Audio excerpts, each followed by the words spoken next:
On Thursday, Washington got an early holiday gift. Both the Eagles and the Cowboys lost on Thanksgiving. Washington's present on Sunday after defeating the New York Giants, first place in the NFC East. Kirk Cousins threw for 302 yards, and the Washington defense able to stifle the vaunted New York Giants passing game for the majority of the game. Washington with a 20-14 win over the New York Giants here at FedEx Field in Landover, Maryland. Now, yes, the record for Washington is only 5-6, but it's good enough for first place in the NFC East. Both Washington and the New York Giants now 5-6 in the NFC East. Washington in first place due to a better division record. Now, the start of this game was pretty dull. It was a scoreless first quarter, but the game came to life in the second quarter. That's where Washington scored 17 points in the second quarter to take a 17-0 lead at halftime. The big play in that second quarter, a one-play drive, a 63-yard touchdown bomb from Kirk Cousins to Deshaun Jackson to give Washington a 10-0 lead. Kirk Cousins later in the second quarter, a one-yard quarterback sneak into the end zone to give Washington a 17-0 lead. That lead ballooned to 20-0 early in the fourth quarter, but then the New York Giants mounted their comeback. 2 touchdown passes by Eli Manning in the fourth quarter, one to Ruben Randle from 40 yards on a fourth down play, and then later in the fourth quarter, once again, Odell Beckham Jr., a catch for the highlight reel, a 21-yard diving catch down the left sideline to give the Giants their second touchdown of the fourth quarter, their second touchdown of the game, and cut Washington's lead to 20-14. But Washington on the next offensive possession able to salt the game away. A couple of key third down conversions for Washington. They did punt the ball away, but it was with under 30 seconds remaining. Didn't give the Giants enough time to go down the field for a game-winning touchdown. I mentioned Eli Manning threw a couple of touchdowns in this ball game, but Washington able to pick off Eli Manning 3 times in the ball game. Washington now 5-1 at home on the season. And after the game, I got a chance to talk with Washington running back Matt Jones.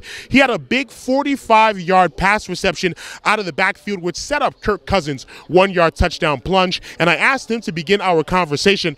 First place in the NFC East must sound really good, right?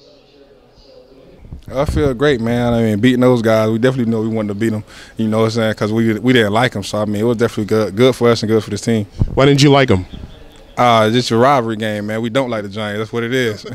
That's what you get indoctrinated with the second you wear that Washington jersey. Don't like the Giants, don't like the Cowboys, right. Don't like Philly. Right, that's what it is. Such an important game. What was the difference in that second quarter offensively when you guys were able to get into a groove and score those 10 points in the second quarter after a scoreless first? We just stayed consistent, man. We just knew we could run the ball on those guys. And watching film from the first game, we knew what we did wrong. So, man, we came at these guys. We stayed consistent to the run. We ran the ball very good, and we just stayed consistent. What was the biggest difference between the game on that Thursday night at MetLife Stadium and today? We just found out that it was a Thursday night game. You know, we had to rebound, out for Sunday night game, and we had corrected our errors from that. Man, we just had a bad jump on that. They got to jump on us early, and they won the game. But we came back this week. We studied these guys from the first game, so I mean, now we came out with a win. And that screen pass that you caught and was able to bust it for 45 yards, that was part of, I guess, the run game strategy to get the screen pass going. You, Chris Thompson, as well with a big catch?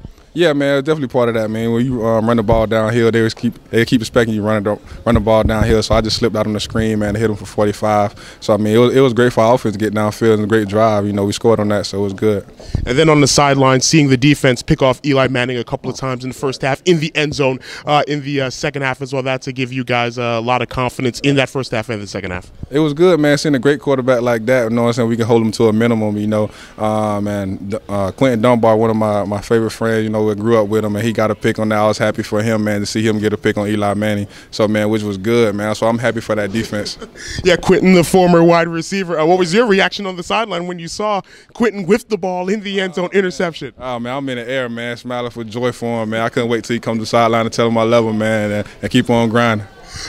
Being in college at the University of Florida, you're used to playing 12 games, maybe a bowl game. I know you had some injury concerns when you were in college. Now this is game 11, and now you're going into game 12, and there'll be 13 and 14 and 15 and 16. How do you keep that body in shape through this grind in the first season of the National Football League? Man, just keep learning from the vets, see how they take care of their body, man. Like I was saying, I've been hitting the ice tub every day, you know what I'm saying, going to getting massages and stuff like that. So, I mean, just staying consistent with helping my body out, man, not doing walking around a lot, you know what I'm saying, staying off my feet, you know, and keeping my body healthy in the weight room. So, I mean, that's something I learned from the vets.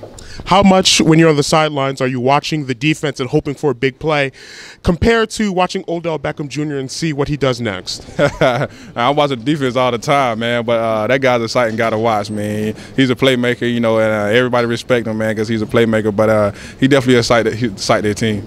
On a scale of 1 to 10, I asked you this off air, how confident are you that your Florida Gators will beat Alabama in the Georgia Dome for the SEC championship? I'm about an 8 right now. It could go. It's going to go up by game time, man. But definitely after the first play, it might go to 10. But I'm at 8 right now, though.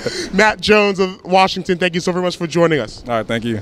Matt Jones's confidence in Florida pretty high, but the confidence in his current team, Washington, probably a little higher. 5-6, but in first place in the NFC East. And next week they're back here at FedEx Field on a Monday night, taking on the Dallas Cowboys. The Cowboys will be without Tony Romo, who once again broke his collarbone. That in the Thanksgiving Day loss to the Carolina Panthers. Romo officially out for the season. As for the New York Giants, their maddening roller coaster of a season continues, now down to 5-6. And like Washington, they got the gift of the Eagles and the Cowboys losing on Thanksgiving, but the Giants not able to capitalize. I mentioned Eli Manning threw 2 touchdowns in the fourth quarter, 2 touchdowns overall. Before those 2 touchdowns, he threw 3 interceptions. Odell Beckham Jr., another big game, 9 catches, 141 yards, and a touchdown, but it was not enough. The Giants down to 5-6 on the season.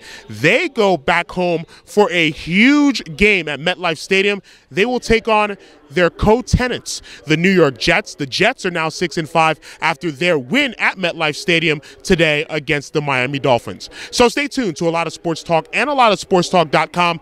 Episode number 24 of the A Lot of Sports Talk podcast will be released in a couple of days. We'll also have our latest Down and Distance podcast featuring Holly Culbertson and myself, and we'll also have coverage of college basketball as well.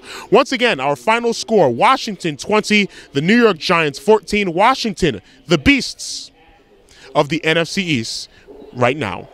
From Landover, Maryland and FedEx Field, this is Adeshina Koike for ALOTOFSportsTalk.com.